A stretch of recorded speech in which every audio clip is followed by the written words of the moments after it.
AP ప్రజలకు ముఖ్య గమనిక. ఏపీలో గ్రామ వార్డు సచివాలయాలకు సంబంధించి మార్పులు చేస్తూ ఆంధ్రప్రదేశ్ ప్రభుత్వం కీలక ఆదేశాలైతే జారీ చేయడం జరిగింది. గతంలో 2000 జనాభాను ఆధారంగా చేసుకొని గ్రామ వార్డు సచివాలయాలైతే ఏర్పాటు చేశారు.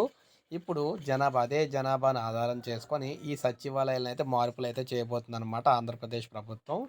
సో, గతంలో ఒక్కొక్క మనకి సచివాలయంలో గ్రామ వార్డు సచివాలయంలో 11 మంది అధికారులైతే ఉండేవారన్నమాట ఈ సేవలు అందించడానికి. ఇప్పుడు దాన్ని 6గురికి తగ్గించాలని చెప్పేసి అంటే కేవలం 6గురే ఉండే విధంగా చేసేందుకైతే ప్లాన్ అయితే చేయడం జరిగిందనమాట. అంటే ప్రజలు ముఖ్యంగా ఎటువంటి సేవలనైతే పొందుతున్నారు, ఎటువంటి సేవలైతే ఎక్కువగా అవసరమవుతున్నాయి, అటువంటి దానికి సంబంధించిన అధికారులు మాత్రమే ఈ గ్రామ వార్డు సచివాలయాల్లో ఉంచి మిగిలిన వారిని అందరినీ కూడా వేరే ఆట్లకి మార్చేందుకైతే ప్రభుత్వం నిర్ణయించడం జరిగింది. అందులో భాగంగా దానికి సంబంధించి ఆదేశాలు కూడా జారీ చేయడం జరిగింది. ఇప్పుడు ఈ గ్రామ వార్డు సచివాలయాల్లో మొత్తం మార్పులు రాబోతున్నాయి. అయితే ప్రజలు సేవలైతే పొందడానికి వారు పొందే సేవలకు తగ్గట్టుగానే ఇక్కడ వీరినైతే అపాయింట్ అంటే ఉంటారని చెప్పేసి చెప్తున్నారన్నమాట. సో, ఈ విధంగా మార్పులైతే రాబోతున్నాయి గ్రామ వార్డు సచివాలయాల్లోని.